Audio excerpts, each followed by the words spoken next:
Two, one. Let's go. I'm not going to say anything else for the rest of the podcast now that you're All recording right. it. You've already talked over it. Fantastic. All right. It's Ladies and gentlemen, boys and girls. Hold it's on, over. Luke. All right. We're, It's we're over. here. It's We're over. getting started. This is the Divine Brothers podcast today with a very special guest. I have to say that originally, I always considered myself an international person, and I've reached out all over the world and met some cool people. And I always wanted my friend from a long time ago, from my days in Suzhou, Mr. Paul Rogers, to come onto this podcast. But that asshole refuses to come into the 21st century. So I had to do the next best thing and grab the former PE teacher from Suzhou, North American High Wow. School, Wow. Luke, all the way from Nairobi, I was coming legit. on. I was legitimately the worst teacher in that school, Dude, and so I was trying to introduce my brother to you. I was like, listen, this is the image you should have of this guy. I was walking to class one day, all right? This guy who's on this podcast here. And I walk by the basketball courts, and there's just little teenage Chinese kids all lined up awkwardly in a row. And there's Luke in a wheelchair for some reason. Okay. I don't know why, just there in a wheelchair, sunglasses on, ranting at these children about how the sun's good. You need the sun. oh yeah, they Sun. fucking hate sun. Chinese kids. I used to make them do a run in the sun before every PE lesson. I was like, motherfuckers, you gotta get out there. You gotta embrace it because they're so. It's this vanity. It's this cultural vanity about being as white as possible. I'm like, obviously you can't go down this road, but I was like, you have the most. I didn't say it, but I was thinking like you have the most beautiful fucking complexion if you just went in the sun and cut all that K-pop shit out, that fucking metrosexuality, which is fine, but also, what are we doing here? The boys are like, they're not male or female. They're like fucking some kind of, they're the 50th gender. I don't know what that is. K-pop, fucking C-pop, whatever. And then Were any of them actually athletic? I've always wondered, like, since Yeah, you're yeah, actually yeah, coming yeah. from, So yeah. I used to go in and you know, like basketballs like crack to Chinese kids.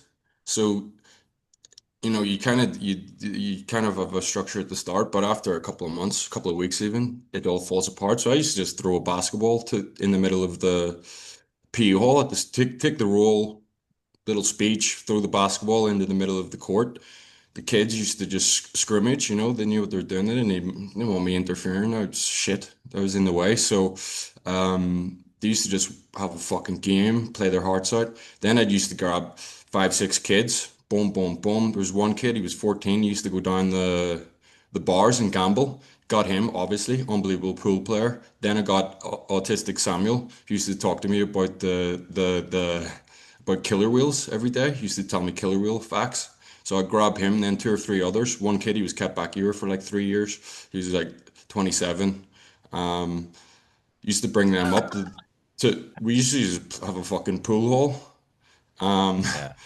and Samuel was autistic. He couldn't hold the pool cue.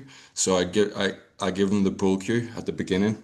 Well, can I say 'Cause- this? He said first time he saw you, you're on a basketball court in a wheelchair surrounded by Chinese kids, and I was like, yeah, that's made me think of that dodgeball movie. The guy in the wheelchair. Remember, he's like he's throwing wrenches at the team It's the to train vibe, him. man. I was like, Yeah. was that the intention? You just running around throwing shit at him in a wheelchair? That would have been fantastic. Oh, we used to play dodgeball. Yeah, yeah. Dodgeball was fun. Dodgeball's you have to play dodgeball in PE. It's like a rite of manhood. It's like I you used got to to f- play. Yeah. I used to fucking nail the kids I didn't like,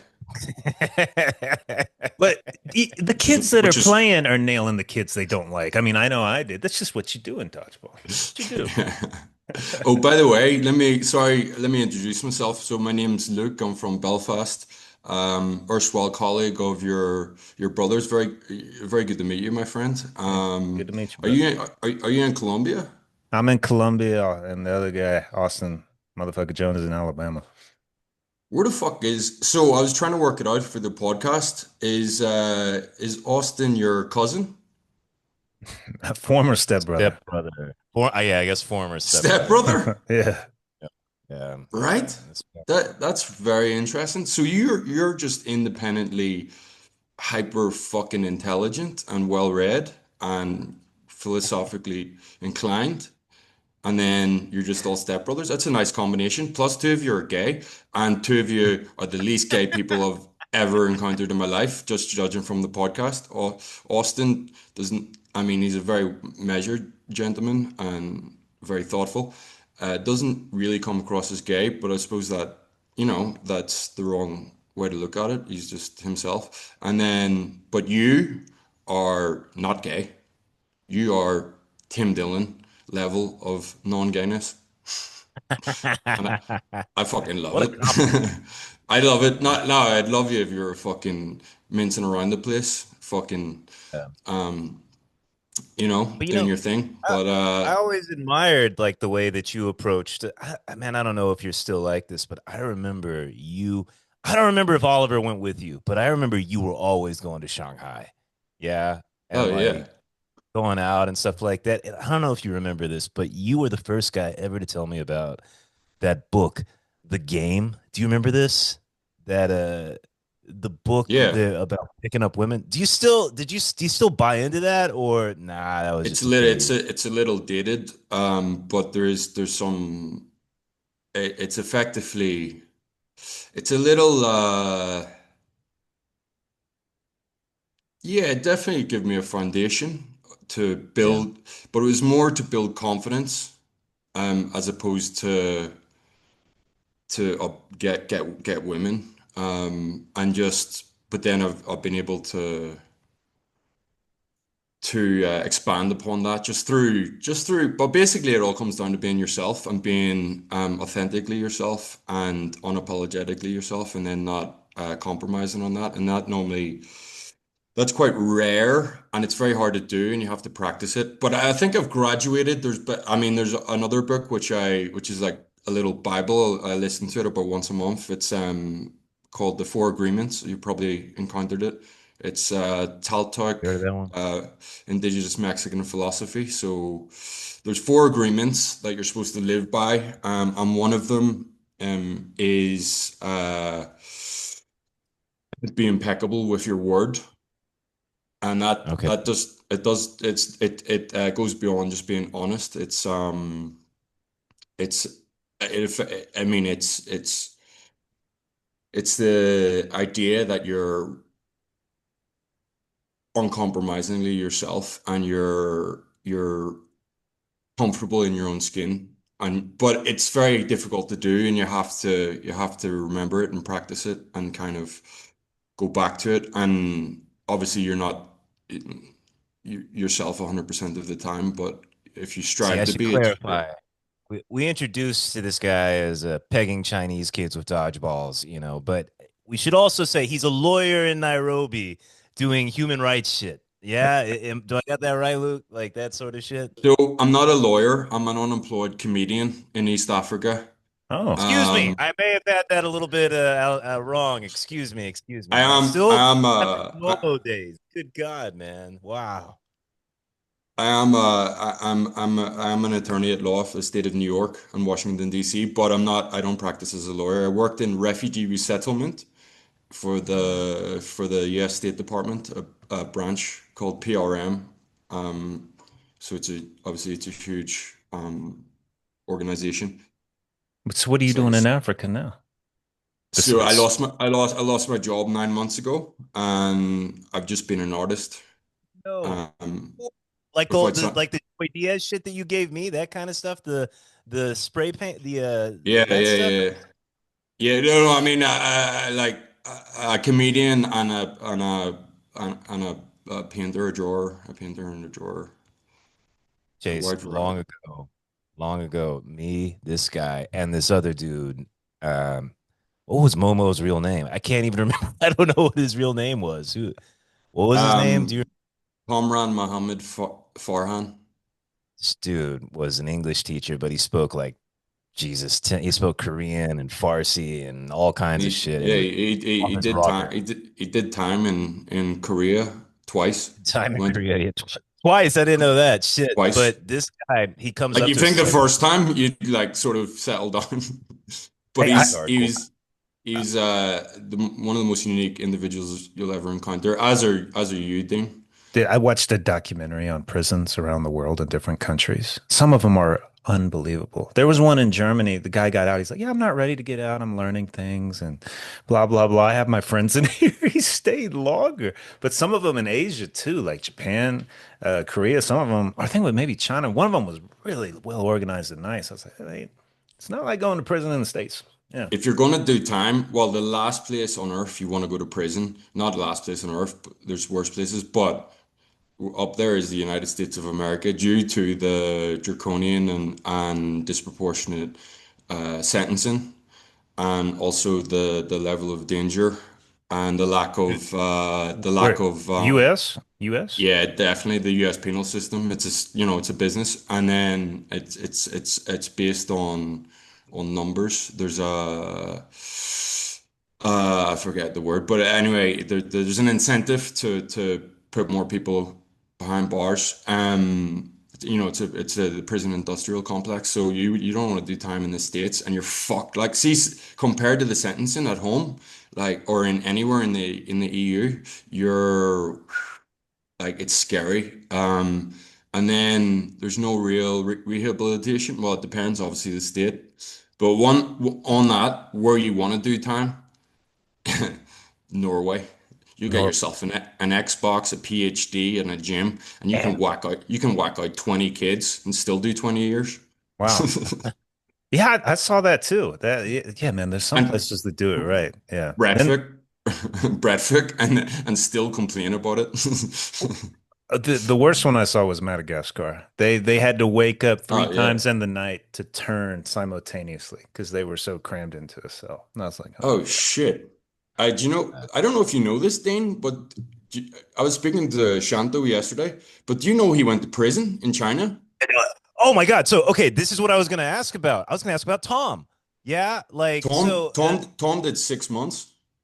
I got to give some context, guys. So Tom's fucking on WeChat. He's like posting shit like he's in China, and I was like, "Oh my Is he? God, you stay." So Chase, basically, we worked with these two guys. First of all, there was weed in China back in the day. Like wow. when I first got there, it was everywhere, and then suddenly it disappeared, and I got fucking scared because like all my WeChat contacts disappeared. But there were these two guys, Shanto and Tom. I was friends with Tom because he was another gay guy, you know. I leave the school where we're all hanging out, and I heard through the grapevine that they got caught with weed. What I heard is Shanto got out of it because he could speak Chinese, but fucking Tom served, man. What's the details? Like, I don't really know what was happening, Yeah. man. What did So Shanto tell you? I'll give you the broad strokes, and then we can go into detail. So basically, Tom bought a bit of weed. Shanto was like, this is in Shanghai. They're both living in Shanghai. Um, Tom bought a bit of weed. Shanto was like, "Here, man, did you not get me any?" He goes, "I know, I forgot, but you can have $5 or something." So he sent it to him, and this is all through WeChat. They're discussing this. Then the big guy that Tom bought it off got busted, and then obviously the police went through every single person that he sold it to and busted them. Now, Shanto and Tom got arrested. So Shanto immediately got a lawyer, like actually quite a good lawyer, and then it cost him in the end like 30,000 USD. But Shit. it really helped to mitigate the situation, and he got out after a month. But Tom didn't really take it as seriously. He was as I wouldn't have. Like I would be like, "We'll get out in like a couple of weeks. It'll be grand." But then they were like, "No." And so Tom, just due to not really acting quickly enough, he had to do 6 months. So, but Tom's charge was more serious because he was considered to be a drug dealer because he had sold it to Shanto. And then they were inside together, and Tom uh, blamed Shanto. He thought he snitched on him. Shanto didn't. I believe him. He told me Oh he my didn't. God. And then Ooh. there was and then it's crazy story, and oh fuck, and then Shanto got out and married that girl. Remember she's from Colorado. She was a teacher in our school. She was kind of like quite a The senior blonde? position. senior Blonde girl position, from a little Cornell. That one. a little heavier. Is she blonde from Cornell? No, not that broad. What did they Uh, say prison was like in there, man? Did they give you any Yeah, details? so yeah. So what you were saying about turning over in Madagascar, someone has this each night, somebody has to keep watch over everybody in the cell, and then if somebody moves on to sleeps in a certain position, then you have to wake them up and move them. And then so it's divide and conquer, and then once a week you have to stay awake all night, and every day you have to do communist indoctrination for 4 hours, and it's in So what Chinese. is what do they have you doing? What do they It's what? in Chinese. You just have to listen to lectures or watch videos and shit like that. Oh my God. And yeah, so yeah, it's pretty Spartan. Relatively, I don't think it's not. It's psychological torture and control as opposed to violence. I So was there gonna is, say, I was gonna say, yeah, it was like I never thought of that. I was always thinking what they did in those what are the camps? Yeah, you're going to camp, but maybe they yeah. just make them watch propaganda all fucking day. I wonder what that would do to someone after years. 4 hours, and then if you don't speak Chinese, you don't understand it. But Shanto loved it because his Chinese got fucking pretty good. I bet it did. Yeah, That's the one good thing he that was came out of it. solid. Yeah. he could already speak it a little bit, and he made an effort, and then he just like cemented it, got out, and I don't know, it seemed. I was talking to him yesterday, actually. I don't speak to him too often, but he was in Ireland. So just for context, he's from Manchester in England. He's of Bangladeshi heritage. Um, and but he's a Greater Manchester Mancunian, and well read, kind of dorky, but like it's kind of cool to be dorky these days, like anime, all that shit. Um, and yeah, he's a good lad, like he's fucking good lad. So he has this girlfriend who she's some kind of a writer, like but quite like writes for TV shows, quite high level. So Cool. she's in some she has connections in the industry. So they went to a castle in Ireland, and this is fucking crazy, right? He goes, I'm at a dinner right now with Steve Coogan. Ah, Chase, you know Uh, who Steve Coogan is? No. He's a fucking American. I'm sorry. All right. He's a no, super famous. Okay. don't Okay. worry, don't worry. No one, like I was telling people last night when I was out, no one knew who he was. But like, it's a bit, it's uh, there's Alan Partridge is his most famous. He comes from Alan Partridge. You should watch it. I don't know if you would really like it Chase, though. he's a UK celebrity, really super famous He's UK Irish celebrity. or No, British. he's English. He's English. But anyway, it doesn't matter. Who else? The guy who there's Charlie Brooker. So okay, that's a name. He's not terribly famous, but he created and wrote Black Mirror, the TV Okay. show. Okay. Yeah. All right. This guy's like a fucking super genius in terms of show running for like that. Black Mirror is fucking I had to stop watching it. It was so disturbing, but in a good way also. Yeah. So he's They're at all hanging out in a fucking cabin. in a fucking castle. Shanto's just shooting the breeze. But get this. I was talking to Shanto yesterday because he was asking me about just a few questions about the politics where I'm from. He was curious, and then I said, "You got to get this book, Say Nothing." So say nothing. It's been made into a Fox TV show, but it's actually written by a guy who writes for the New Yorker, an American. So I was skeptical when I was going to read it because it's about the troubles in the north of Ireland. But it's the best book and most well researched and structured book I've read on the troubles, and so I recommended that to Shanto, and So then. I was gonna say that's interesting, bro, because I don't know anything about Ireland. Don't pretend to. I've Okay. been there once, but I'll say this: I talked to my Irish friend. I hadn't talked to her in fucking 10 years last night. She's from Dublin. Yeah. She Oh yeah. just she was in America. She lived there with her family for 10 years, moved back. She's like, it's dangerous. She goes, the immigration is out of control. And she goes, In Dublin. that's where she is. She goes, she thinks Irish are going to be the minority in the next 10, 15 years. Well, they probably will. But, I mean, it's a matter of Ireland's a very small population and it's quite a wealthy nation in proportionately. And so in Dublin, it's 40% of the people on the island of Ireland live in Greater Dublin area. Yeah, So makes sense. Yeah. if you can imagine a modern European city, just with a confluence of just a myriad of every different nationality, a melting pot.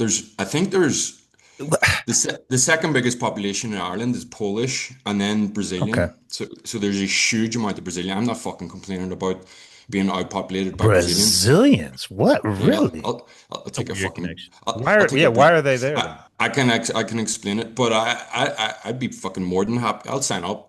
I'd be fucking more than happy to be outpopulated by Brazilians. Dude, first world countries with All similar day long. They're cultures. good at football. They're hot. They're sweet at dancing. They're good fun. They don't have that pasty fucking Irish skin. Um, You, you like the Brazilian girls. That's what he's trying to say. He likes Yeah, dark, man. I do too. Sure. uh, but yeah, in all seriousness, I don't know too much about the demographic effects and the the effect. So tell us about the North, man. Like I always wondered, like, well, I wonder how they're treated, the North and the South in Ireland. Do they hate each other? Is it Oh tolerated? yeah. What the fuck is going on up there? So, well, very quickly though, the reason I mentioned the book, The Shanto, Say Nothing, was because later on that day at the party, Charlie Brooker recommended the same book to Shanto. So I was like, what the Ah, fuck? nice connection, man. The Yeah, guy who, syncing up. yeah. I was trying to tell a few people last night, they were looking at me like I had fucking six heads. I was like, motherfucker, fuck yourself. See, Chase, I'm friends with with the other Northern Irish guy, Paul. Paul fucking wrote a book about the Oh yeah. Troubles, like wrote a little novel about it and stuff. And I don't know how shared your background is with Paul. Like, were you guys growing up together or what? But Yeah, we man, went to Paul fucking, told like Paul was a bartender in What, Belfast, like what, working in bars and shit. And the stories he has from the people there are unfucking well, believable. that would be Like a great living book, the troubles Bartender in and stuff. Belfast. Sure. Oh my God. Yeah. Crazy I story. want to say, Austin, you've been sitting there the whole time, brother. I know you're a little percolating over there. I never know what you're doing. You got any questions or anything like that, man? yeah, what the fuck is Austin on there? Yeah, I think so. Yeah. Oh yeah, Luke, I'm here. Here, Austin, very. It's a pleasure to share this space with you. I mean, I've been listening to you. I've been astounded by your level of knowledge and breadth of information. Luke's, And so when I came home from college the first time, I walked into Austin's room. He's 5 years younger than me. He's fucking, I guess it was like at a party. There were stacks of books, like all the way to the ceiling. And I was like, yeah, what are you, you fucking doing, you creep? Like you haven't read all these. yeah, He said, pick one. Picked one, opened it up, started reading it, and he just started talking about that chapter. He's like, yeah, this yeah. is what he's saying. Reading's gay. Who the fuck He, reads? I've never, he had read everything though. That's what Oh, astounded me. well, are we talk Austin? Have you got like a photographic memory or something? Or like, what are we talking about here? Or you just put a shift in? You put a bit of work in? Yeah, I just put a little bit of work in, Luke, but I appreciate the kindness, man. I'd say my consistent reading may be the gayest thing about me besides my attraction to men. But Mm. No, I no, will reading is way gayer than fucking man in the ass. Like I way completely gayer. agree. I completely agree. Yeah, yeah. Well, Luke, so you're in Africa currently. Is that correct? East Africa, baby. Nairobi, Kenya. Yeah. Yeah, tell me about the journey. So you're a teacher in China and you end up in Africa. You practice So, law in New York, immigration law. Like, what brings you to Africa at this point? so I've never practiced law.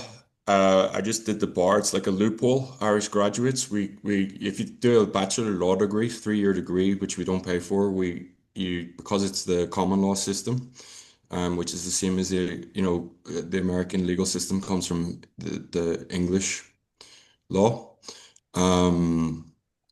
So we're able to, for some reason, we're able to just to take the bar in any state. So we don't have to go to law school, which is $100,000 or whatever.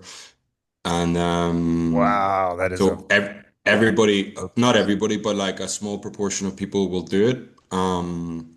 Because it's like doing like a really strong international master's degree. Now, I have to say I failed it 5 times. I got it on the sixth, and nearly I've never Case, you used know what it, that's like? and No, no, I don't. No, I don't. it nearly ruined my life, and I don't know why I did it. But here we are, Well, and, and look. Can I just say, and I hate to cut you off. I had to take the psychologist exam, I think 5 or 6 times. I can't remember which one, but and I would sum it up the same way. It almost ruined my life. I'm not too sure why I did it, and yeah, it's just yeah. looking back on, it, I was like, yeah, what a bunch of wasted time. Yeah, Yeah, brother. yeah. Yeah, brother. I mean, I'm talking with my tongue in my cheek. Obviously, failure is the most important thing in life as you get older. Not in the moment, not in the time, but Jesus Christ, it's like, Hey, holy shit. how did you handle the repeated failure of the same task? Like that really fucked with me. Like it fucked So with me hard. I'll tell you how I handled it. I fucking left the country and moved to Libya and became a PE teacher out of just That's an option. I Yes. became a PE teacher in Libya out of embarrassment. Really? And yeah, and Fuck would then you go so to I Africa, failed man? it. I failed it 3 times in a row, and then I just bounced and got this like fucking ridiculous job, which I didn't need any qualifications for, and I didn't even know if it was a real job. I thought I'd turn up at the airport in Tripoli and get kidnapped, but I was like, oh, sweet, I didn't get kidnapped, and then I did the job. I did the job, and then like I secretly studied for the bar, so I did it 3 more times, failed it twice while I was in Libya, and then the third time I got it, and then. Wow. I didn't tell anyone because I was just humiliated and embarrassed until I got it. That's the way to do it, man. Well, That's how you should have done it, Chase. dude, Should no, have just I said, "I'm not told going to everybody contact that was them." the worst thing I did, and then I felt even more humiliated. And the eh, time I finally got it, I took a personal class, and the chick was like, Yeah, "Dude, you know all this shit, but the question is set up to like I had to change the way I thought and change the way I yeah. studied, and I was like 3 points better. That's it, and that's all I needed. But I was like, man, Was was it based on your interpretation of the question, or was it knowledge? Like, so in law, you have black letter law, which you have to memorize, and then you have the breakdown of the law, which you apply the black letter law to. Is it similar to that, or was it your technique? well, I guess the LSAT. That's the test you take to get into law. So I don't know if you guys took that in Ireland. No, And no, you know what I'm talking about, right? I know what it That's to is. get into Yeah. law school. Yeah, Right. not the But actual what bar kind of exam. questions would those be on that LSAT? How would you describe those? So The you LSAT get was no. like logic shit, you know? Like what? Logic shit, right? Like, This A was plus. yeah, this was like, all right, you know the information, you can memorize all that, but it's logic. I asked you the question in this way. It's past tense, therefore the client would have Mm, this diagnosis, not this one. I was like, I'm not good at that. I'm not good at dissecting a question, mm, especially when time's of the mm, essence, and it's mm, going down. mm. It was fucking awful. I commend you, brother. I commend you for sticking at it and just fucking getting it done. And one thing that drove me was the comments. I remember every single comment people made. They didn't mean people aren't trying to be hurtful, but like they do make comments. Your friends, best friends, family, even. I just remember writing down every single comment one time, and Wow. then that just pushed me. That was my motivation, You and got then some of the Meditating. examples of these comments? Like these are what are they saying?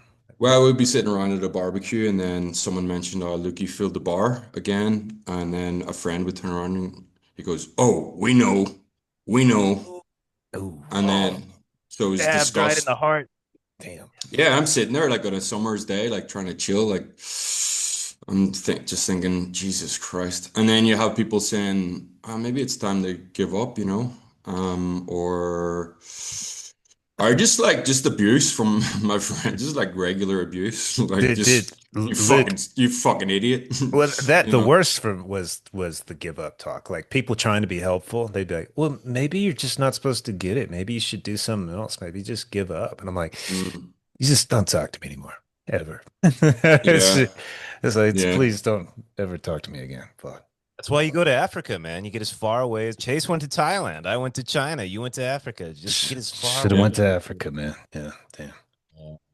Dude, Yeah. what was it? What's Africa like? Like I got this idea in my head of it just being a backwards place. But is it a place where you can have fun? Like in the same way you can go off to Shanghai, have a good time. Can you do the same shit there? Nairobi's the best place I've ever lived in terms of it's too much fun. Oh So shit, we're in really? picture a temperate rainforest, so it's not too hot, but it's like it's constantly like Mediterranean late spring, Oh shit. mixed in with rainy seasons, and then just everything's accessible. The party scene's fucking nuts. Perfect The English. win Everybody speaks English. yeah, yeah, more or less in Nairobi, yeah. Swahili and a mix of it's called Shang, a mix of English and Swahili. And then it's very, very mixed, very multicultural. It's a melting pot of different nationalities throughout Africa and well, mainly East Africa, Somali, Ethiopian, Congolese, Rwandese, and then Kenyans, and then Kenyans are extremely diverse. And then there's a huge Indian, well, not huge, there's a sizable Indian population who are very wealthy. There's a lot of excess, there's a lot of poverty, and but it's the accessibility to Kenya is just a remarkably uh diverse and interesting country in terms of what you can do. Just going camping in the Chulu Hills, which is like something out of Lord of the Rings, or you go to Lake Naivasha, which is an ancient lake with hippos in it. You go to obviously the Masai Mara, the Serengeti. You climb Mount Kenya, and then you've got the tropical coastline, which is Kilifi and Malindi and Mombasa and Diani Beach, and there's a little place called Malindi, which the Italians came over in the 70s and 80s, and just it was the mafia. There's a lot of money laundering, so it's an extremely Italian town to this day. So you'll go, it's hugely Italian influence, a lot of Italian tourism, and you'll go and get an espresso, and the service will be shit, and some guy will come out and be like, "Did you not get your coffee?" You'll give this man, give it to him for free, kind of thing. It's fucking real authentic, really interesting. And people are cool with you. They don't say like you fucking pasty colonizer. What are you doing here? Like people will talk to you, women will hang out with you, all that stuff. Yeah. Oh yeah. But I'm not too worried about people. Okay. Yeah, I Yeah. remember. I forget that you like to party, man. Because I would go with Tom to Shanghai, and sometimes we Mm, would ride the train together, and you would go off into your own world. But mm. me and Tom, we would go to these like gay rooftop parties in Shanghai, and it was crazy. Like I'm talking, like it would be on the 70th floor of Shanghai, some building in the middle of just gay dudes grinding up against each other, and it was happening every night. I could not fucking believe Wow. it. Yeah, well, I Wow. was I just assumed you were doing the same shit, but in the straight world. You know what I mean? Because you're all Not doing quite. something in Shanghai, but I didn't know what you were up to, man. Well, I was always doing comedy, and then I was Okay. partying, but just like regular partying in clubs. Jace, me and Nothing. this guy and this other dude, Momo, we did stand up comedy together. Oh And yeah. so Hey, who got the it was bigger a thing. applause and who got booed off stage? Be honest. I think we all got Who? booed. We all Okay. bombed. Okay. I was appalling, Dean. But I tell you what, Dean, you were pretty decent, but obviously we're all like pretty shit. We're just learning. But one of the best things I ever saw you do was one time in a staff meeting. You stood up and gave an impromptu speech slash lecture to the principal, and it, What? it was You it I crazy. was an don't remember this. I know I it don't was remember an this. but it was an astounding level of what's the word when you're really good at speaking or Charisma. I don't know, man. Like just Oritz, I can give a speech. I'm an orator. Yeah. Orator, yeah, it was the greatest. It was a wonderful example of your ability to communicate and speak, and it Wh- was Hey, what was he talking about? it's a very, very good question. I've fucking no idea. Whatever I, it was profound and it touched him. All I don't right. remember what This you guy, were Well, saying, but you years later, sounded good saying it. it Yes. would it have was been, profound. it was something to do with obviously the school. So Lucas, the principal, was remember he cried or something. Oh He, my he God. said he I was having remember that. Yeah. a This guy divorce. was, he was like the straight, when you just imagine a beta in the most severe sense of the word, like every stereotype you could ever imagine, this guy, he was shorter than me. You know, he was this little tiny dude. And one time, he was just, you could tell he had somehow stumbled into the principal position, and he was just trying to make it work, and he was an emotional sort of guy and he cried in one of the meetings. And one day at the stand up comedy club, fucking Floyd, you remember Floyd, Luke? Oh yeah. This Floyd comes in, he gets up there and he's like, and I remember in front of the whole school, everybody came out to the comedy club and stuff like that. He's like, yeah, I'm getting around here. I promise I'm not going to come here and cry or anything. You know what that's like, don't you? The whole school is just like, ah! Because this dude cried a bitch about his divorce. And I was like, oh my God, that was, yeah, Yeah, I we were remember. man. That was, You're telling me a principal in a meeting cried about his divorce at work? yeah. Yeah, but he's got like six genders. He's probably Oh God. voted for Kamala Harris, and everything's about hugging. He used to be a youth pastor. He's from And he used Texas. to be, His sister's black somehow. Stop. Stop. Uh, Oh my uh, goodness. he likes soccer, and he's American. It's weird, It's like kind of fuck off. What are you doing? look, did you ever I mess actually around liked. with, To be fair to him, I liked him. I liked him. He was always fair with me, and he wrote was me a great letter of recommendation. he was a Yeah. real nice man, and uh, yeah, I have no issue with him. But like in terms of, I just wanted to give you a summary of maybe what you would be coming from. He did like he wasn't intolerable. Like he would listen for sure, and he'd be open-minded in terms of where maybe Yeah. we're coming from. Are you still in touch with Oliver? No, but like I think I have his WhatsApp somewhere, but I got locked out of Yeah. Instagram, so I couldn't maintain. I Yeah. need to get but I know what he's doing. He's uh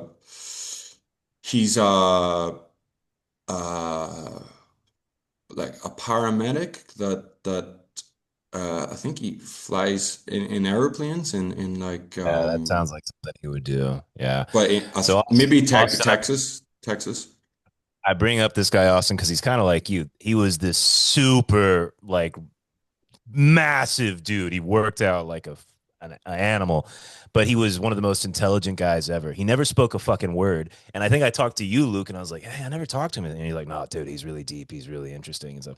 And I started hanging out with Oliver, going to the gym because you remember there was like the Yeah, pool, like way the fuck out there. We'd go to the same gym together.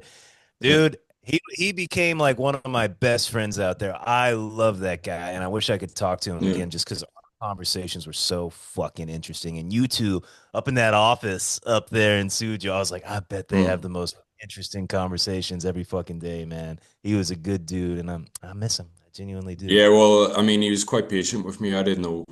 I mean, he's quite a few levels above me in terms of knowledge in the game of life. But well, not the game of life, but in terms of just I don't know. He was pretty fucking smart.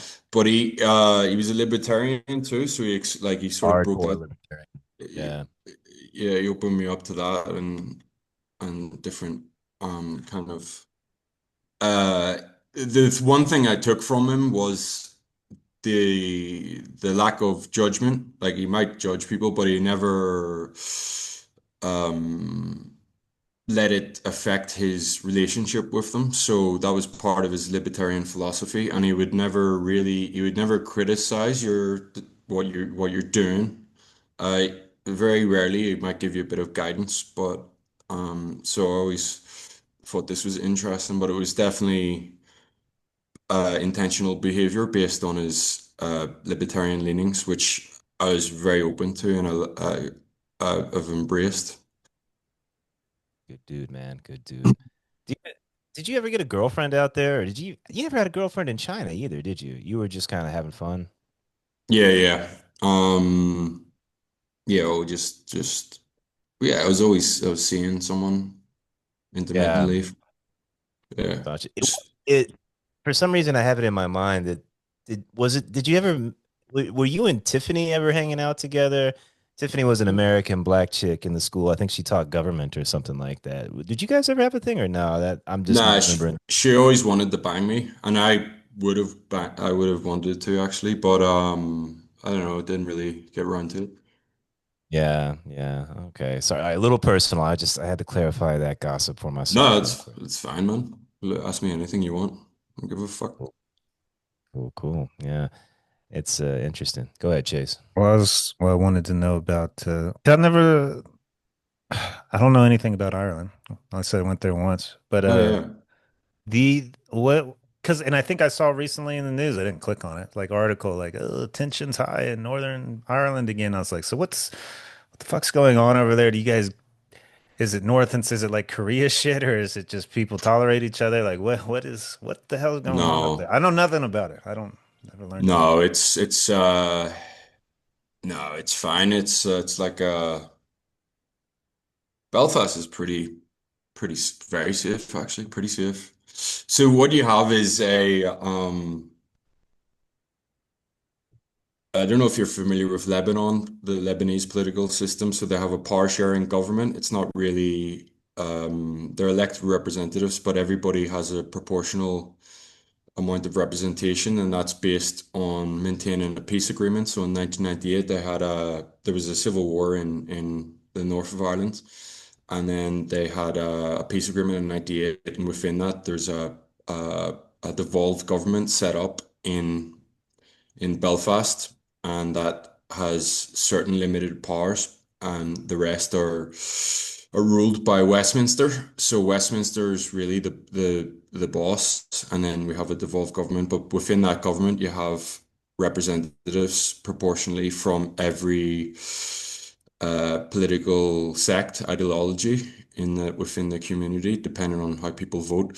But there always has to be a joint power sharing government. So not just one group ruling in order to maintain the peace agreement and to prevent a return to what was an apartheid system at this disproportionate level of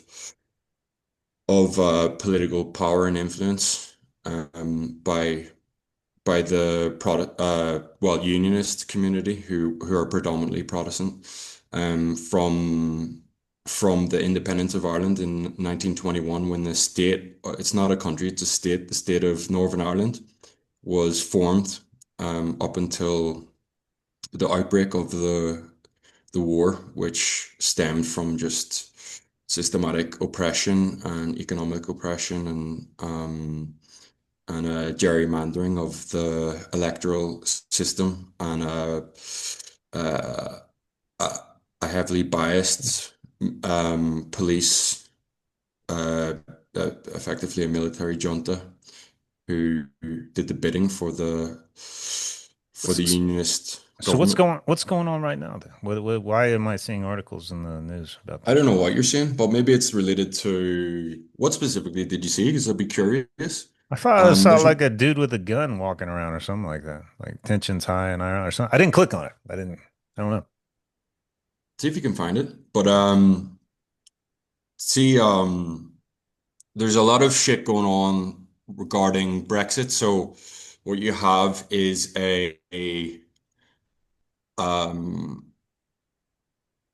so the Northern Ireland voted to remain in the EU, but then that's divided on political lines. So the unionists mainly are Brexit supporters mainly, and then the nationalists slash Republicans are Remain. So what you have is It led to the collapse of government and a lot of issues that needed to be sorted out around the border, whether the border was going to be open or closed. So the Unionists want a hard, closed border.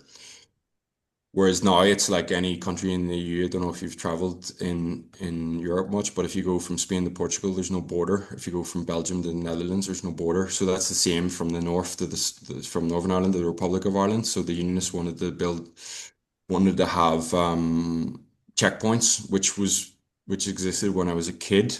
But that was for security, for there were army checkpoints. So it was heavily militarized. So the Unionists want to return to that, but that's in order to maintain their identity as part of the part of Britain, because they feel like the more the more they lose, the closer they'll become to losing their overall identity. So they're pushing for quite an impractical um,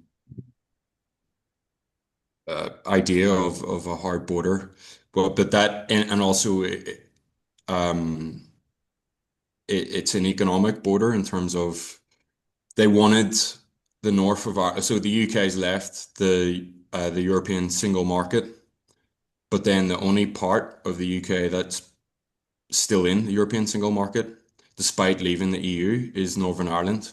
So we have this fucking hybrid system going on where everything from the EU comes through the north because there's different levies and tariffs Makes or sense. whatever.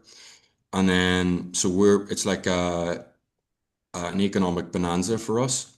So it's really beneficial actually that we've left the EU in terms of economics, in terms of like a small country, 1.5 million people who are reaping the benefits of all of What do you the what do you think of Conor McGregor trying to be president of Ireland? okay Is it guys, is there a let shot at me that? Is that possible? okay guys, let me just explain. Right. Conor McGregor is a fucking idiot, right? Conor McGregor is an adjudicated fucking rapist. Okay, whatever. Um, but one thing, okay, he doesn't understand what the office of the presidency is, right? In the Republic of Ireland, the president is a symbolic role, much like the Queen of England, the King of England. So they don't have any legislative power at all. It's symbolic. You go and meet another head of state, you go to the Vatican, you're an ambassador for the country. So he has been continually, at least I've seen at least two interviews, including with Tucker Carlson, who I don't mind, but Tucker Carlson doesn't seem to understand it either, which made me start to question other shit he says, because I know about this, but other shit he's talking about is more abstract. So I'm like, oh, okay, he's a fucking idiot too. Possibly, possibly. So you So would then support or not support Conor as president? I can't no, tell. no, but basically, so he gives interviews, he says he wants to run for the office of presidency so that because they're not doing a good enough job. But what he's he fundamentally doesn't understand that the prime minister, what he wants to run for is the prime minister, the Taoiseach of our, we call it the Taoiseach. It's a Gaelic word. So the prime minister is the equivalency of your president. That's like so he's the head of government, he's elected representative, and he has It's legislative like Keir Starmer. power. Yeah, he has the ability to change laws. He's a lawmaker. The president does not. He can't make any kind of decrees. It's a completely different system. Conor McGregor fundamentally doesn't understand that. So no, I do not want him to be president. He's a fucking idiot and he's coked off his fucking tits and he's adjudicated rapist and he's a fucking scumbag. You There know you go. he's heavily linked to the Kinnan cartel, who are like the biggest one of the biggest cartels in the world. They're from Dublin, so they run the cocaine trade in Europe with the Moroccans and the Italians. They're exiled in Dubai, but he came up in the same area as some of those guys, and his sister, Conor McGregor's sister, her partner is a lieutenant in the Kinahan cartel. Conor McGregor is, I'm not just like I'm not just being, I'm not saying he's a scumbag, as in I don't like what he says, I don't like who he is or what he represents. I mean, this guy's fucking legitimate scumbag, like a dangerous person. Can he win though? Can Wow. he win if he ran? Okay, more objectively and less passionately, I think no, no, absolutely not. He can't so his issue will be even getting on the ballot. So he won't be able to garner enough support. You need Oh, something here's like my 10 so councils to yeah. how about this as a question? In the same way that, in America, you can generate a Trump-like figure, populist movements Yeah, happen. yeah, Can the same sort of phenomenon happen in Ireland? You know what I yeah, mean? Like yeah. there's somebody just Oh gets the yeah. fire under him and the people get behind it. Yeah, absolutely. Well, that's what he's trying to do. He's trying to become he's trying to get that populist wave. Um, but I'm just talking practically speaking. Yeah, He might have the whole country supporting him, but he needs elected representatives on something like 10 local councils. I can't remember exactly, but he needs there's some requirements in terms of getting on the ballot. So you can't just show up one day and then put down a deposit and say, I'm running for president. You need to right. finesse the political system a little bit, which is possible, obviously, but he won't have the support because you need the political elite. The political elite he's right about what he's saying. There's a lot of issues with how they're running the country. Um, but his messaging is it's populist. It's not entirely accurate. And he's just doing that thing where he's feeding into people's insecurity. Just much like Nigel Farage, he's basically aligned himself with Nigel Farage in Nigel Farage is leading in all the polls in the UK who right now, man. let me say, Nigel Farage, I have tremendous admiration for him in terms of he's the most successful British politician in the past 100 years. And I could go into detail as to why, but that's not really my point. My point is that he's a snake oil salesman. He's a populist. He's not an honest actor. So it's getting people elected all over Europe these days. So Well, I want to ask yeah, another. I want to ask another on Connor because I think back to like remember that press conference he had in Dublin when he was going to fight that Jose Aldo and he steals the oh belt. That yeah, that was the greatest press conference I ever saw in my life. oh That was peak how much I loved him. It oh was the ultimate. And did you at one point ever love him? And when did it oh turn for yeah. you? When did you change I your should mind? I should clarify. No, Conor McGregor's fucking hilarious. Yes. Thank you. Those press conferences are some of the best things I've ever seen in sport. No, Amen. Yes. McGregor's fucking a hero, but he's a fallen hero. So, Ah, and do you know what? It's cocaine. It's a hell of a drug. But yeah. just been doing years and years of coke and with impunity, and he's now effectively, he's worth hundreds of millions, and he's kind of got this sort of god complex, and that's cocaine. That's what cocaine does to you. But hold Um, on, I have a but question because this is yeah, something that I've talked to Paul about.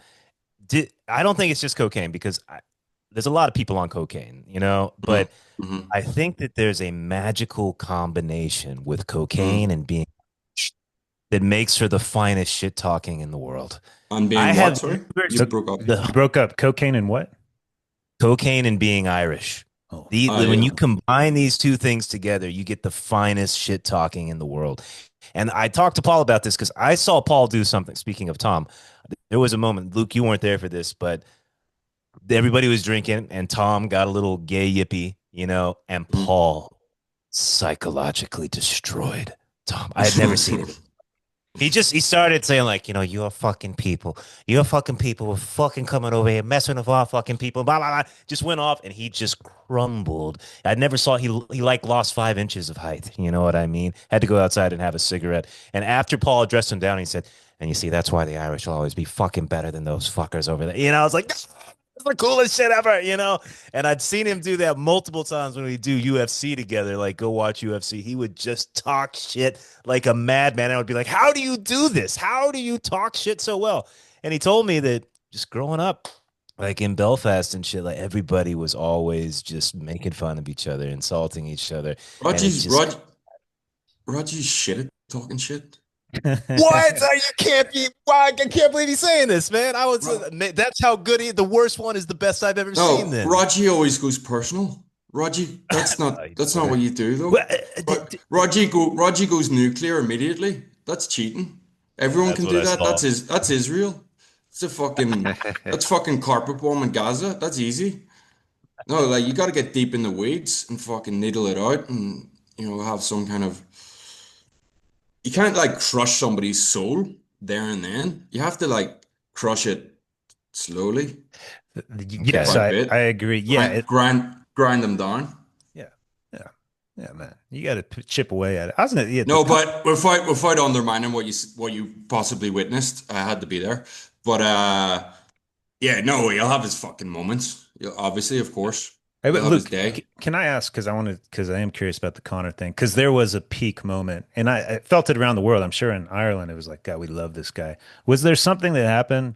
Was there a particular moment with him? You're like, nah, I'm done. Like, I Yeah. can't support this guy anymore. Well, for me, it was the the opportunistic populism. I understand it, but it one thing I suppose I'm most hurt because one thing I give McGregor was his integrity in terms of just his absolute honesty in terms of Sure. here I am, what I'm doing. But now it's the masquerade. It's an opportunity to gain power and influence, but I don't think it's re particularly real. It's certainly not well thought out. But then um, also he's a convicted rapist, man. Um, Mike Tyson is too, and I have a picture of him on my wall. But the way yeah, I will stay away from that subject. But there's a few things to think about, like some serious. He's not someone I want to fucking hang around with. And then what you have now in Dublin, so if you go to Dublin, you get these guys. I'm not from Dublin, so when I go as you would go, like as a visitor, as a tourist. So maybe not as a tourist, but you know what I mean. It'd be like going to London for me. I don't know it particularly well, but I've got some people there. So I'll go down, but like the level of confidence from some people in Dublin astounds me. And but it's one of those ones where that's not an issue. Obviously, you should be confident, but I think it's misplaced a lot of times. So you have all these little fucking Conor McGregors running around in skinny jeans, and I don't know if you heard the Shane Gillis story. If you haven't, listen to his Irish fight story in Dublin. It's brilliant. You'd love it. But um, so you have all these fucking Conor McGregor's cocaine everywhere. Like I'm talking teachers, nurses, policemen, everybody's coked off their Really? nuts. It transcends class systems.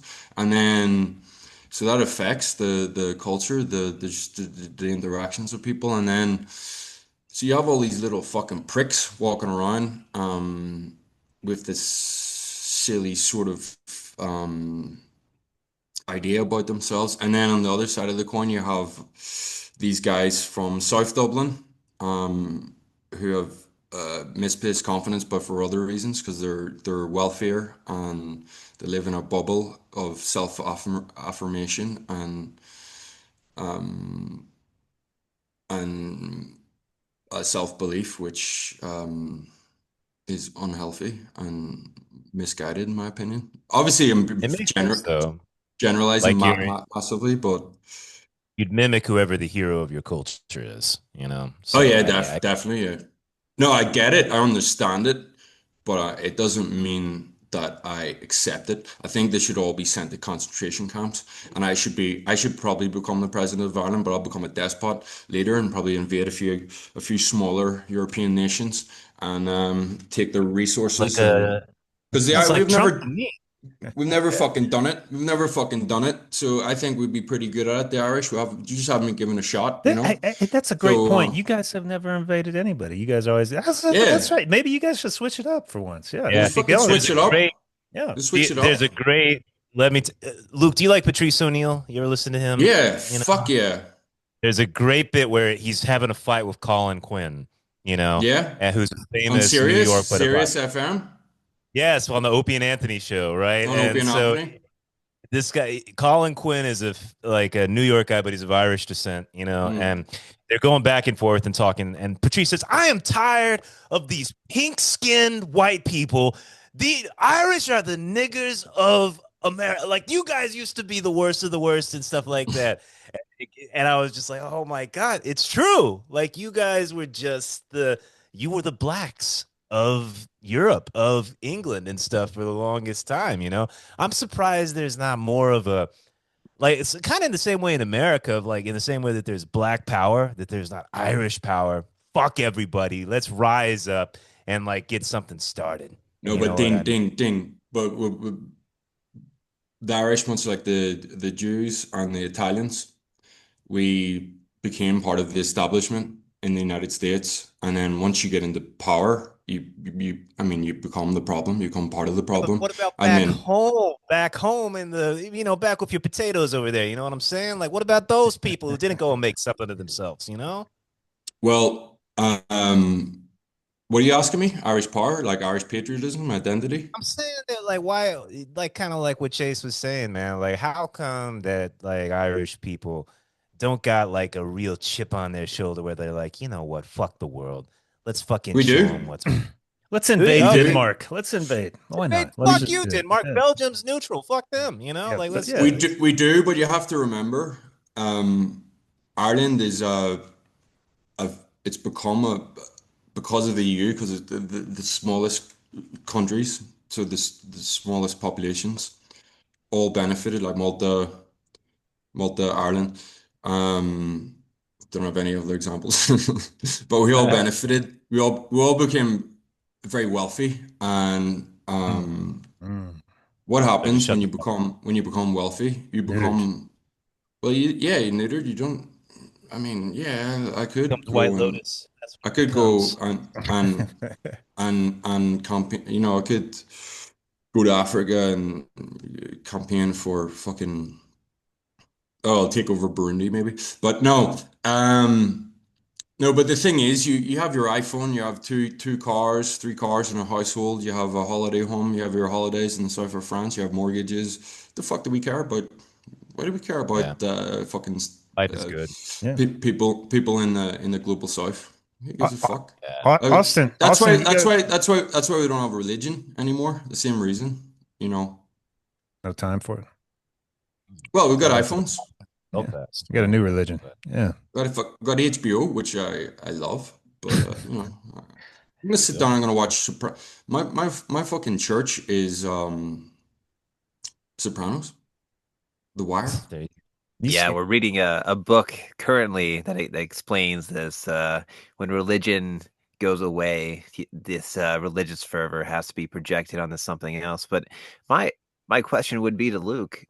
So there's a video, and forgive me if I don't remember exactly where it took place. I believe it was Ireland, but there's an American walking through the streets, and there's a number of people just booing him and being outraged by his presence. What is the general consensus about Americans in Ireland? And I want to give my perspective of the Irish. I think of James Joyce. I think of whimsical, educated people, but I question that because that might not be universally true. But that's kind of like my brief synopsis. If you were to ask me, like, think of a random Irish person, like reading James Joyce, drinking coffee or tea, at the cafe. So Yeah, how do the Irish feel about Americans in general?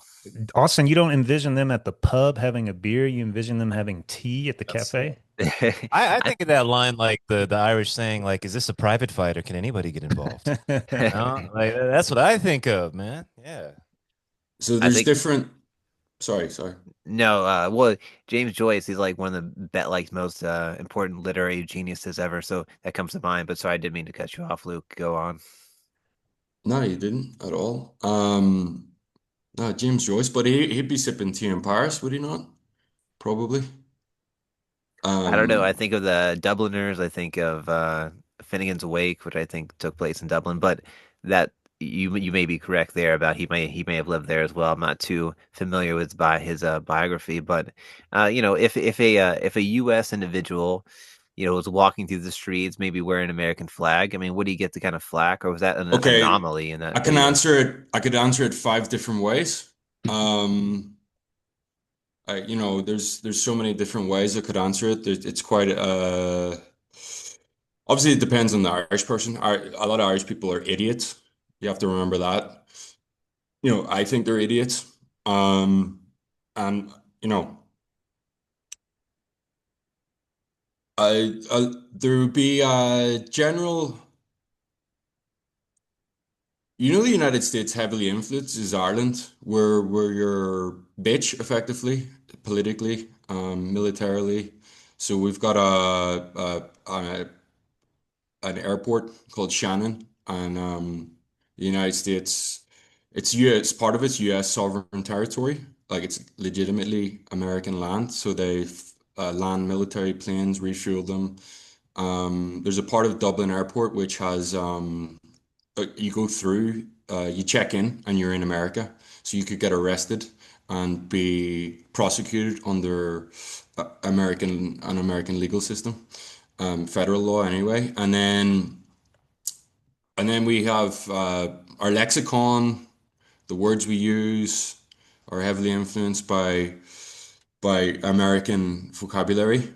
Just due to movies, music, podcasts, what have you, just for from MTV generation onwards, when we started to become exposed to it, clothing.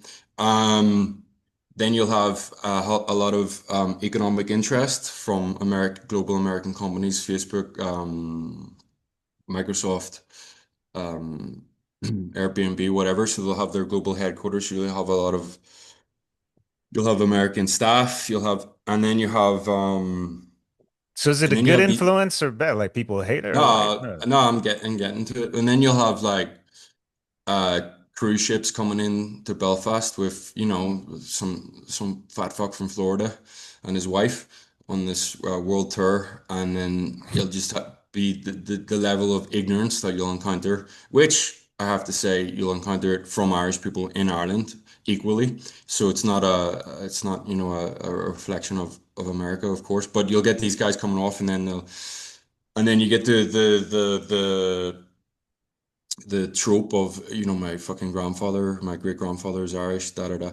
And then so they will be laughed at, mocked, and disparaged, and basically bullied. I actually feel bad for Americans, like globally, because um the Thank you. fucking the fucking level of bullying, it's not really cool. Like it's unfair because each person's individual, and then people just take it upon themselves to just fucking mock them for their government, or their global hegemony, and then you're like, well, it's not that individual person's fault. It's nothing to do with them, really. And then so you have this, and then but I find that the Americans they're really nice, like they're kind of passive about it, and then they don't really know how to react. So there's this kind of it seems like a naivety, and then they like become like play possum. I'm sure that's not the case for either of you three. But yeah, and then it becomes like this just fucking flat track bullying, just like sort of lecturing. But basically, a lot of uh, the generally the Irish wouldn't really respect um, the Americans or the English. They'll think they're stupid, uneducated, which is a contradiction, obviously, because it's the effectively the cradle of innovation and intellectual pursuit. Um, but very generally, it'll be mocked and laughed at, and just people will shake their heads. But you have to remember that these same people, well, they might be the most educated people in the world and the most worldly people in the world, but they might be the fucking stupidest people in the world, and dumb as two bricks.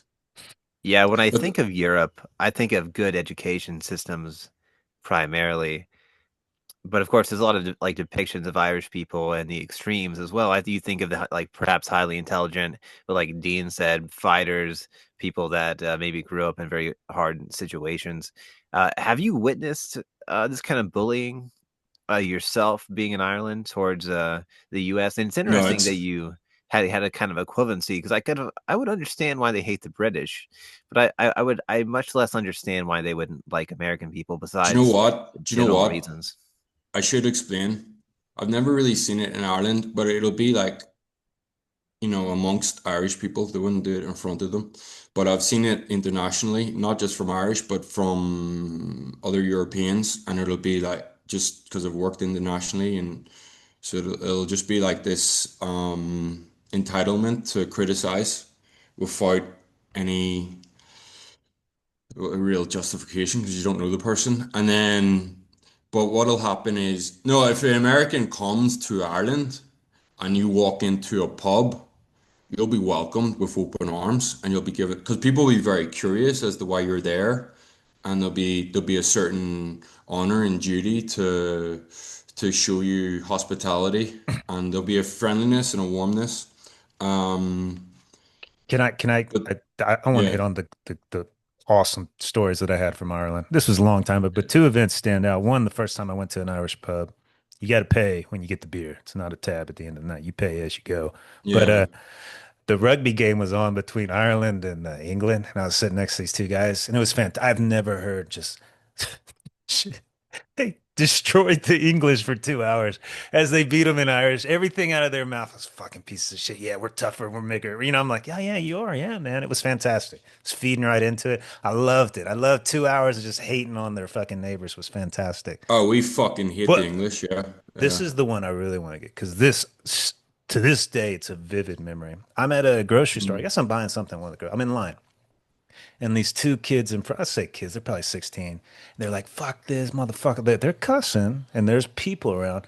This dude, he must have been about 40 with glass. He wasn't a big dude. He wasn't smart. He's just an average looking dude. At 40 comes up, these people right, and he goes up right next to him. You're disgracing the English language in line. And if you keep it open in your fucking mouth, I'm going to close it for you. And I was like, whoa, I've You ever told never, me that story? it Really? was, he Whoa. was right in their face, dead serious. And those kids shut the fuck up. Like he was, I think he was going to punch him, or if I don't know if he would have or not. It was the most impressive thing I've ever seen in my entire Where life. was that? It was in like a grocery store line. In Teenage kids Dublin? were cussing, yes, and this guy just came up and was like, "You're disgracing the English language, and if you don't shut your mouth, I'm going to shut it for you." And then walked back in line. It's fucking cool. It's Irish. I was like, Yeah, "That's fucking Irish, man. They're bold, straight to it's right to your face." I'm going to say exactly what I mean. It's impressive. yeah, fucking hell. That's a risk though.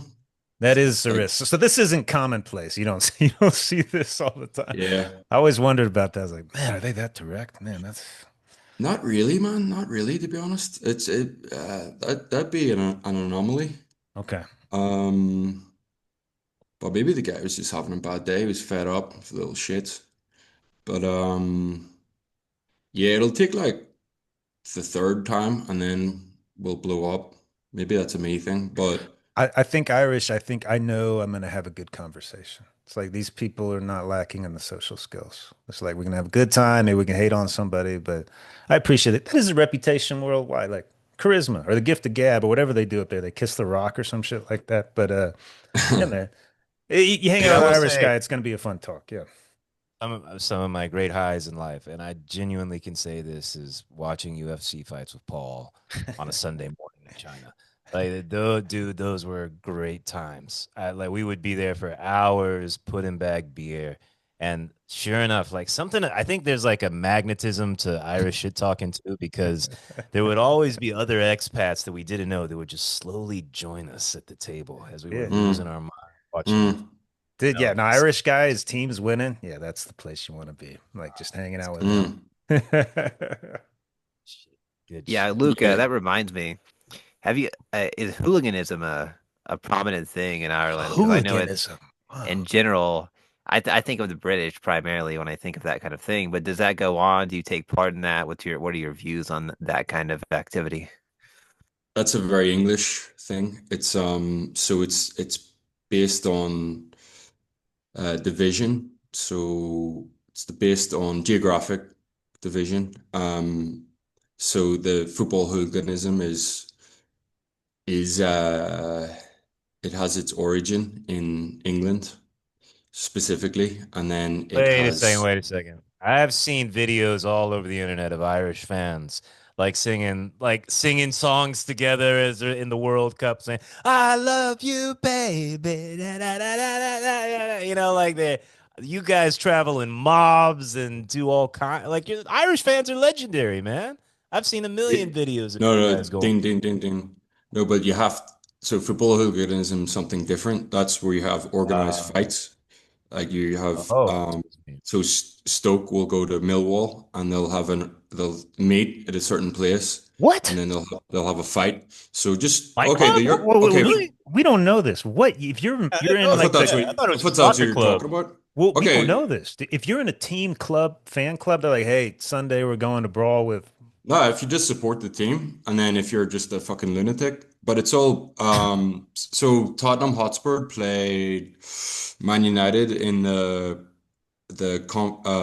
Europa League final about 2 weeks ago, and it was in Bilbao, and there was heavy fighting in the streets. They're fucking scumbags. It's just scummy English people. It's like, do you ever watch Braveheart or Yeah. Lord of the Rings? Like the orcs in Lord of the Rings? That's the equivalency. So Fucking hor- yeah, they're orcs, and are like in Braveheart, like the lowest soldiers in the English army. It's the modern day incarnation. Those guys were fucking. It's a part of they're part of a tribe, and they have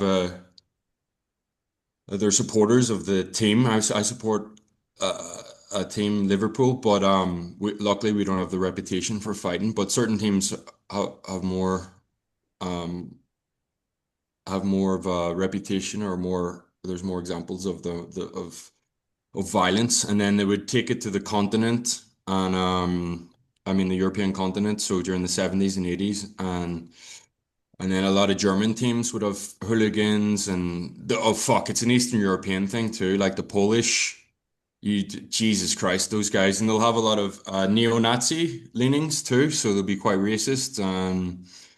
But one thing that's positive that came out of it was in the 70s and 80s. So Liverpool got big in Europe. They became like Real Madrid in terms of their success. So the English fans started traveling to Italy and France for these away fixtures, and they came back with tracksuits, so the bikini, Lacoste. Um, so they brought all of this fashion back to the UK, and you have Stone Island, which is actually Italian. So they brought all of this back, and it created a kind of uh, a fashion movement. So I would wear a lot of fila tracksuits, kappa, but it's heavily influenced by football hooliganism. Dude, you just made. Do you know the show Black Books with Dylan Moran? You Yeah, ever heard of that? yeah. You just made sense of a joke in there that I'd never understood before. He's trying to get his leg broken, and he sees out on the street there are some football fans, and he's like, "Perfect! They'll beat me up and stuff." And they're dressed in tracksuits and like got the scarves and all that shit. And he goes up to him, and he's like, "Oh, your teen's rubbish, and your girlfriends are unfulfilled and unsatisfied, and blah blah blah." And then gets his He's fucking punched off. But I never made the connection until you just explained it to me. I was like, why would soccer fans fucking do that? What did you I didn't say know about that the that like girlfriend line? What was that? The it's unfulfilled like, what? oh, and your girls are all your girlfriends are unsatisfied and unfulfilled. That was the thing he said in this goofy Irish accent, But yeah, you just put two and two together, man. Nice, appreciate that. Yeah. Well, there's a great movie I'd recommend. It's very entertaining. It's called Football Factory, and it'll explain everything for you. There's a follow-up to it. It's called Green Street Hooligans, but don't watch it. It's shit. It's You know, like the Okay, Hollywood version, like they try to make it more accessible globally, so they created. But you want to watch Football Factory. It's really okay, entertaining. we It's because cool. fucking we got all the I love sports that. in America, but we don't have nobody's fight like maybe individual fights on like no group mass brawls or Yeah, anything no, like I that. don't Yeah. see you don't see Yeah. Cowboys fans doing that shit. I've never No, seen something. no, It's Yeah. well, it's heavily political as well. So Oh, it's political. it goes beyond just the sport. I'm not really sure. Yeah, I do wonder about that. Like, why is there not the same culture in the United States? It's A yeah, I little don't more really. civilized, I'd huh? say. But I tell you what, man, that is nearly an hour and a half, brother. Yeah, but Yeah, Luke, I think you brought a lot of wisdom today, a lot of knowledge, all different stuff about Africa and Ireland and yourself, and it was pretty cool, man. I'm really glad you came on, brother. It has been an honor. yeah. Peace, brother. I tell you what you got to do though. You got to get Shanto on. I don't know. I don't know if Shanta would even remember me. We interacted and shit, but it was such a like light friendship. I would feel I would love to ask him about prison Like, if he's get him comfortable. on. I don't have his I'll try. WeChat. Do you have his WeChat still, or Yeah, I've got his WhatsApp. I'll fill him out and ask him if he wants to do it. If he Did doesn't want to do Chinese it, prison? That sounds maybe he fucking. doesn't want to talk about it, but like I'll ask him anyway. He should. It's a he great was a story. really cool guy, Jay. Like, he was the sort of we all lived in this The dormitory thing. His room was the place to hang out in, because there Yeah. was weed. But yeah, it was cool, man. Yeah. This is the guy that had the 4 hours of propaganda every day. Yeah. Yeah, that Yeah, would be a Shanto. good chat. Yeah, that would be fun. Yeah. Yeah, I just want to thank Luke for coming on. I think we're officially an international podcast now. So I think we might rise in the ranks even more than we have been. Yeah, fucking right, boys. Great job. It's a thanks for having me on. And I really do enjoy listening to the podcast, and I'm going to continue to listen to them. Today was a little different, It wasn't as maybe intellectually inclined, but the That's a good thing. That's a good thing. Yes. but I'm fucking hell. I'm learning shit from you guys. Like, I um, don't. Let me tell you, man. Ever since we added Austin, shit's been getting highbrow, man. But yeah, well, we yeah. we trying But to you, raise the idea. but to be fair to Austin, like you deliver it in a accessible manner, and you're always very kind. In you're not patronizing in any way, shape, or form. But like, what the fuck, Dean? I mean, you're an intellectual heavyweight. Um, Chase, I Chase, notice how he's Chase, not mentioning you, Chase. I'm Chase, just saying. Chase. No, Chase is fucking bringing shit to the table. Maybe Chase is the best one. I don't know. Maybe he's the What? best. How dare you say Yeah, that? What? No, yeah, he's not. yeah, Luke, you don't yeah, know what you mother. just did. How do you like them apples, Gave him a motherfucker? weapon he's going to use for the rest of his life. Thanks a lot. And he's got the same haircut as me. Hey, yeah, well, that's Chase, he asked me, he was like, "Why am I on the logo?" And I was like, "That's Chase. What do you?" That does really look like me, though. it The does. It side does. profile. Dude, it totally could be. Yeah. Look at the side profile. Look. Dude, you said at the bar. Yeah, man. Listen to my podcast. Look, this picture me right there. That's me. Yeah. Yeah. All right, guys. I'll call it there. Ladies and gentlemen, boys and girls, thanks for listening to the Divine Brothers. And thank you, Luke. We'll see you next time, guys. Bye bye. All right, guys. Peace.